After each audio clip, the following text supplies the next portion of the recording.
The night Bryce Whitmore laughed at her in front of half of Charleston. Clara had a 3-year-old asleep in the car seat behind her and exactly $11 in her checking account. She remembered that detail specifically, $11, because she'd checked her phone while waiting for the valet, and the number had felt almost poetic in its smallness. $11.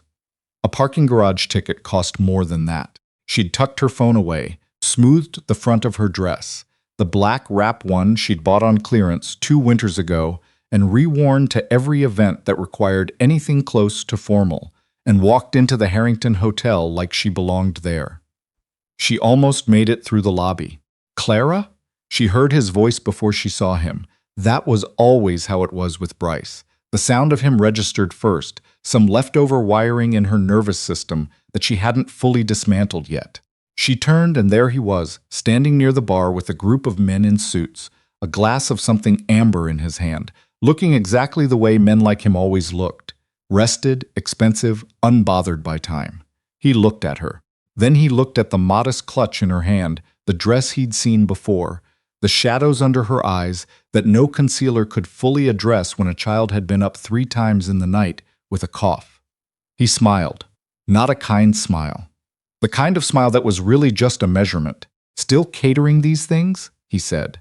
The men around him glanced over. One of them, young, blonde, the kind of face that forgot you immediately, actually laughed before catching himself. Clara felt the heat move up her throat. "I'm a guest," she said. "Sure," Bryce said, the word smooth and dismissive as a door closing. "Good to see you, Clara." He turned back to his group. He was done with her. That was the thing about Bryce. He never wasted more time than necessary. She had once admired that quality. She understood now what it actually was. She walked to the restroom, stood at the sink, and ran cold water over her wrists the way her mother had taught her when she was small and overwhelmed. "It slows the heart," her mother used to say, "tricks the body into thinking it's calm." She stared at herself in the mirror.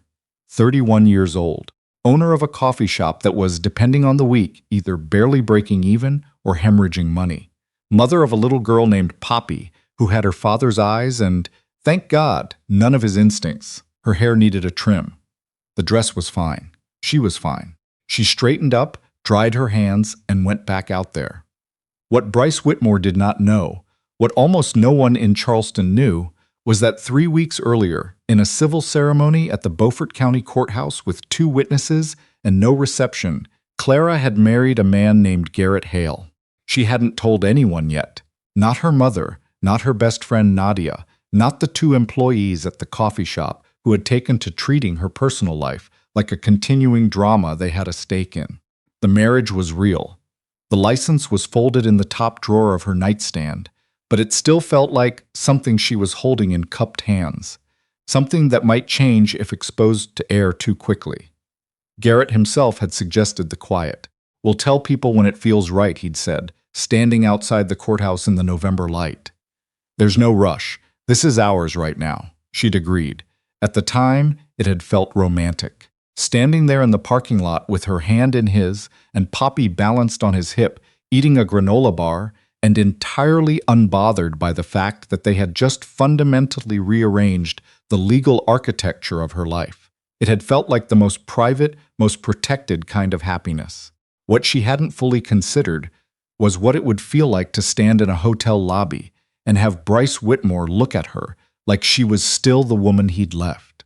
She found her seat at the charity auction, accepted a glass of water from a passing server, and spent the first 20 minutes watching the room with the particular stillness she'd developed over the last 3 years.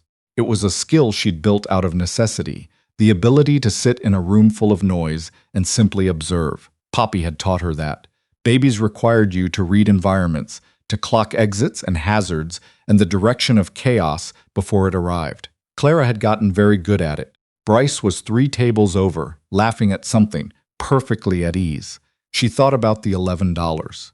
She thought about the months after he left, when she was 4 months pregnant and had just signed a lease on a commercial space she wasn't sure she could afford, when she'd lain awake doing math in her head every night until the numbers blurred into something like prayer. She thought about the morning Poppy was born, how she'd looked at this small, perfect creature and felt a love so enormous it was almost indistinguishable from fear, and how Bryce had not been there, and how she had done it, all of it, without him. She was still doing the math in her head when her phone buzzed. Just landed, delayed 2 hours. I'm sorry. Are you okay? She smiled before she could stop herself. I'm fine, she typed back. Go get your bag. I'll tell you everything later. Everything as in the auction was boring, or everything as in something happened. She glanced across the room at Bryce, who was now shaking hands with a man in a gray suit, working the room with the practiced ease of someone who'd been doing it since prep school. Second one, she typed, but I'm fine. Really. There was a pause. Then, I'll be there in 2 hours. She put her phone away and picked up her water glass. She had met Garrett Hale in the most ordinary way imaginable. He'd come into her coffee shop on a Tuesday morning in February, ordered a black coffee, sat at the corner table with his laptop for 4 hours, and tipped 40%. He came back the next Tuesday, and the one after that. For the first month, she'd filed him away as a regular, quiet, polite, the kind of customer who never asked for complicated things and always said thank you like he meant it. He had dark hair going slightly gray at the temples, and he wore the same kind of clothes every time he came in. Clean, simple, nothing showy. He didn't look like money. He didn't act like money. He just looked like a man who knew what he wanted and was comfortable waiting for it. It was Nadia who first said, "That man is interested in you." Clara had laughed. "He's a regular. He watched you fix the espresso machine for 20 minutes and looked like he was watching something important. The machine has been giving me trouble. That was important, Clara." She'd looked up. Garrett was at his corner table, and he glanced over at that moment, just briefly, just a flicker, and looked back at his screen. "He's probably just friendly," Clara said. "He came in on a Saturday." She hadn't said anything to that, because Nadia was right. He'd only ever come on Tuesdays before. He asked her to dinner 3 weeks later, standing at the counter while she was writing the next day's specials on the chalkboard. He'd been straightforward about it, no particular performance. "I'd like to take you to dinner sometime, if you're open to it." And she'd looked at him for a long moment, marker in hand, and thought about all the reasons to say no. There were good reasons. She had Poppy, and Poppy complicated everything in the most beautiful possible way. She had a business that required most of her attention and all of her energy. She had built something careful and self-sufficient, and she was not interested in introducing variables she couldn't control. "I have a 3-year-old, she said. "I know. You've mentioned her. She sounds like a handful." "She is okay," he said, like that settled something. "Still interested if you're far." She said yes. She didn't know why exactly, or maybe she did and couldn't articulate it cleanly yet. There was something about the way he said still that she liked, like her life was not a problem to be solved or a liability to be accepted. Just a fact. Just her. Their first date was dinner at a restaurant neither of them had been to before, deliberately neutral ground. He'd asked about the coffee shop, and she'd told him about it honestly. The good and the bad, the months she'd considered closing, the morning she'd decided not to. He'd listened the way people rarely listened, without waiting for his turn to talk. She asked what he did. He said he worked in private investment and real estate development, that he'd moved to Charleston from New York 2 years ago, that he was 38 and had lived in 4 cities, and this was the first place that had ever felt like he might stay. She'd thought, that's either the truest thing or the most polished thing I've heard. Over the following months, she'd learned it was both. Garrett was careful with his words. He didn't speak casually, and he didn't exaggerate, which meant when he said something, it tended to be accurate. He was private in ways that had initially frustrated her, and then, gradually, began to feel like a quality she trusted. He wasn't performing openness. He was actually considering what he was willing to share, and then sharing it, and the difference turned out to matter a great deal. He told her about his work in pieces. The investment firm he'd built from a small fund 12 years ago into something that now managed a number of the largest commercial real estate portfolios in the Southeast. The properties he owned quietly, without much public profile, he had no interest in being known for what he had. He had, over the years, acquired substantial stakes in several companies she would have recognized, and he mentioned this in the same tone he used for everything else, straightforwardly, without drama. "You're not what you look like when you walk in on a Tuesday," she said one evening, about 4 months in. "What do I look like on Tuesday?" Like a guy who works from home and overtips because he feels guilty about taking a table for 4 hours. He'd smiled at that. "The tipping is because the coffee is good and you keep the music at a reasonable volume. I have no guilt about the table. I always sit in the corner. You're the third largest private landowner in the county. That's a matter of public record." "Garrett." "Clara," he said in the same tone. She had laughed and then stopped laughing, because something had shifted in that moment, the way he said her name, simple and certain, like it was a thing he'd been saying for years. She felt the ground rearrange beneath her in a way that was either wonderful or terrifying, and she hadn't yet decided which. Poppy met him at the coffee shop first, accidentally, because Clara's regular sitter had canceled and she hadn't been able to find a backup, and Garrett had shown up for his Tuesday coffee to find a 3-year-old sitting on the counter eating a croissant and explaining something important about frogs. "This is Poppy," Clara had said, braced for whatever came next. Poppy had looked at him with the devastating directness that only small children could deploy. "Do you like frogs?" "I think frogs are fine," Garrett said.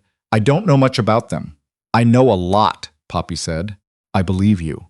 He had sat at his corner table. Poppy had, over the next 40 minutes, migrated across the shop incrementally, first to a table nearby, then to the chair across from him, then to a position beside his laptop where she could show him something in a picture book she'd retrieved from her backpack. Clara watched from behind the counter, pretending to restock the pastry case. When he left, Poppy waved. That evening, putting Poppy to bed, Clara had said, "What did you think of the man in the corner today?" "He's very good at listening," Poppy said. Clara hadn't been able to come up with a better answer than that for weeks. He proposed in the kitchen of her apartment on a Wednesday night in September, which was the most Garrett thing she could have imagined. They were cooking, or she was cooking, and he was cutting vegetables with the focused efficiency that he brought to most tasks, and Poppy was at the table, drawing something with an extraordinary number of purple crayons, and the radio was on, and everything smelled like garlic and onion and the faint particular scent of her apartment that she'd stopped noticing years ago, but had come to understand Garrett associated with her, with this place, with a version of home he was still figuring out how to describe. He put down the knife. He turned to her. He said, "I want to marry you. I've been sure of it for a while, and I don't think waiting longer makes it more true. I know this isn't a candlelit restaurant, and I don't have a ring yet, because I want you to choose it. But I meant to say this tonight, and so I'm saying it." She looked at him. The onion was browning. She reached over and turned down the heat without looking away from him. "Poppy," she said, not looking away. "Yeah?" From the table. "Mr. Garrett just asked me something important." A pause. The scratch of crayon on paper stopped. "What did he ask?" Garrett didn't look away from Clara either. "I asked your mom to marry me," he said. Another pause. Then, with complete composure, "Did she say yes?" Clara turned to look at her daughter, sitting at the table in her pajamas with a purple crayon in her hand, watching them with those eyes that saw everything. "Not yet," Garrett said. "Mom," Poppy said. "Say yes." She did. The courthouse had been his idea and also secretly hers. Neither of them wanted a performance. She had done the dress and flowers wedding at 26 to a man named Bryce Whitmore, who had said the right things beautifully, and then when the actual architecture of a shared life revealed itself, had found the work of it inconvenient. She was not interested in a ceremony. She was interested in the thing itself. They had 2 witnesses, Nadia, who had cried through the whole 11-minute proceeding, and a colleague of Garrett's named Philip, who had the kind of face that suggested he rarely cried and had managed to hold it together. Poppy wore a yellow dress because yellow was her current definitive opinion on the matter of all colors, and she held the small bunch of white flowers that the courthouse gift shop had sold them for $7. And when the judge said, "You may now kiss," she had covered her eyes with both hands.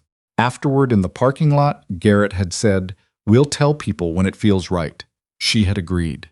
Standing now in the ballroom of the Harrington Hotel, watching Bryce work his way around the room with his practiced social smile, Clara thought about that quiet parking lot and the way the November light had come through the bare trees, and Poppy eating a granola bar and getting crumbs on her yellow dress, and Garrett's hand steady and warm in hers. She thought, he doesn't know.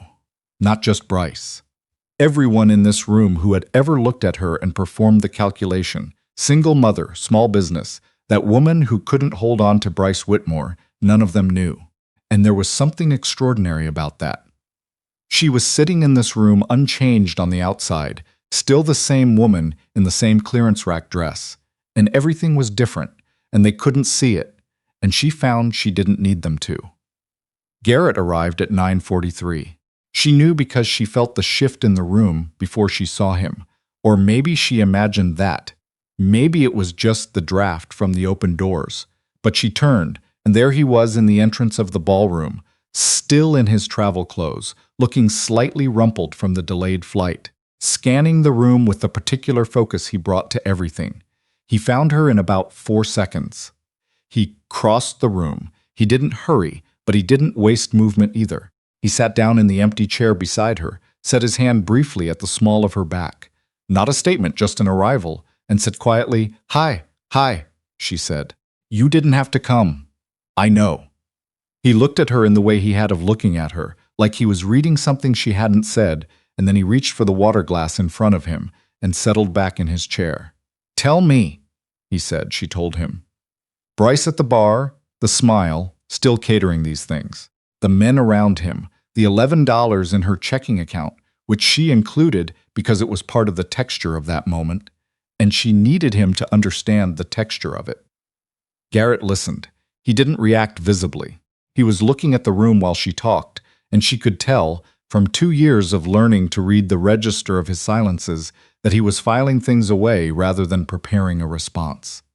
When she finished, he said, "Which one is he?" She hesitated. "Garrett, I'm not going to do anything, Clara. I'd like to know what he looks like." She told herself that. She pointed briefly toward the bar area. Bryce was there again, confident and loud, the way he'd always been in rooms full of people who were impressed by him. Garrett looked. He didn't say anything for a moment. Then, "The one in the navy suit?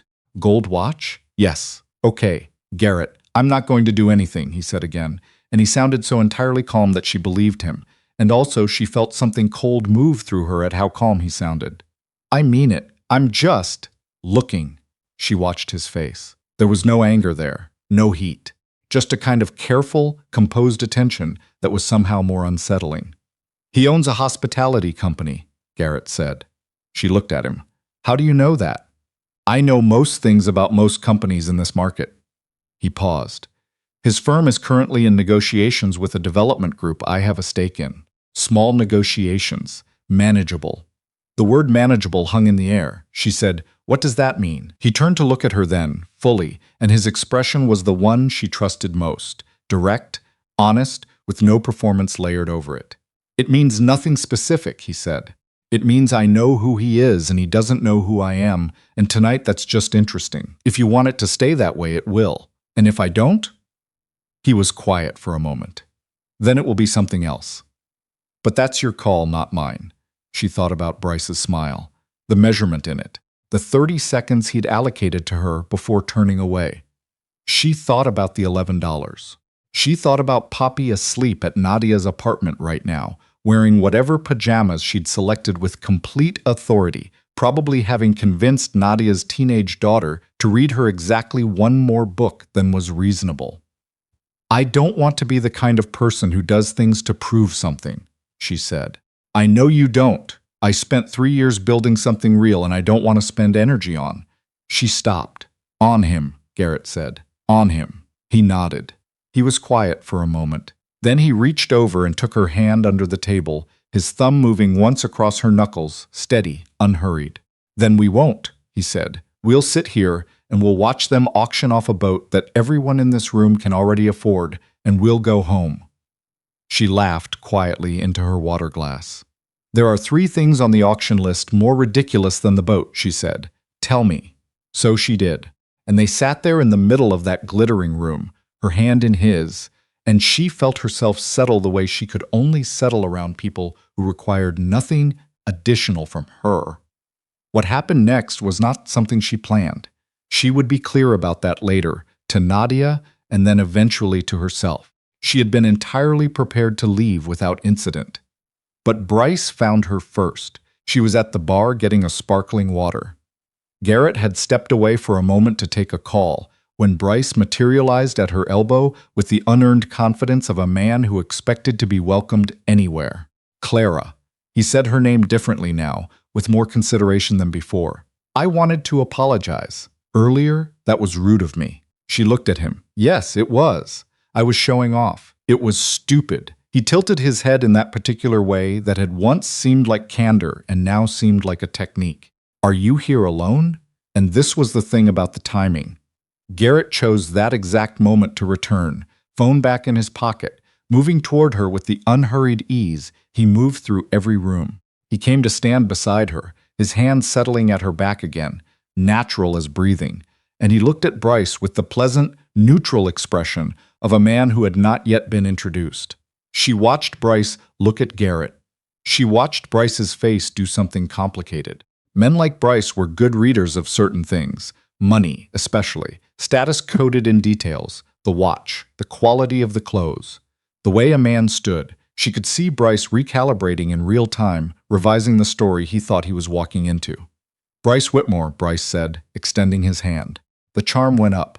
Good evening, Garrett Hale. He shook the offered hand, brief and firm. I've heard your name. Something flickered across Bryce's face. A question. A reaching for familiarity that landed nowhere. From where? Business circles, Garrett said. Just that. Bryce smiled the smile of a man trying to find the floor. Small world, usually, Garrett said. There was a silence in which Bryce looked at Clara and then back at Garrett and seemed to be searching for the shape of this situation, and Clara understood that he hadn't found it, and she thought, good. She didn't say anything. She didn't need to. She picked up her sparkling water and looked at Garrett and said, Ready? Whenever you are, he said. They left. In the car, she sat in the passenger seat while Garrett drove, and the city moved past the windows in lights and shadow. She felt the particular quality of tired that wasn't bad, the kind that came after something that had required something from you, and you had met it.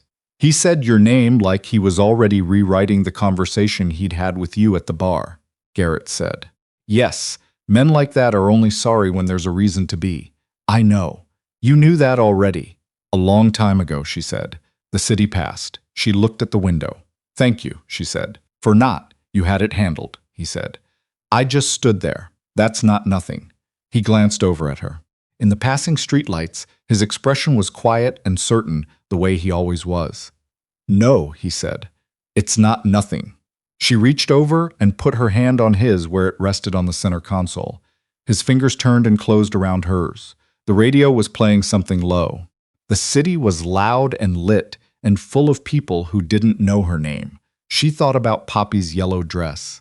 She thought about the courthouse parking lot. She thought about Tuesdays.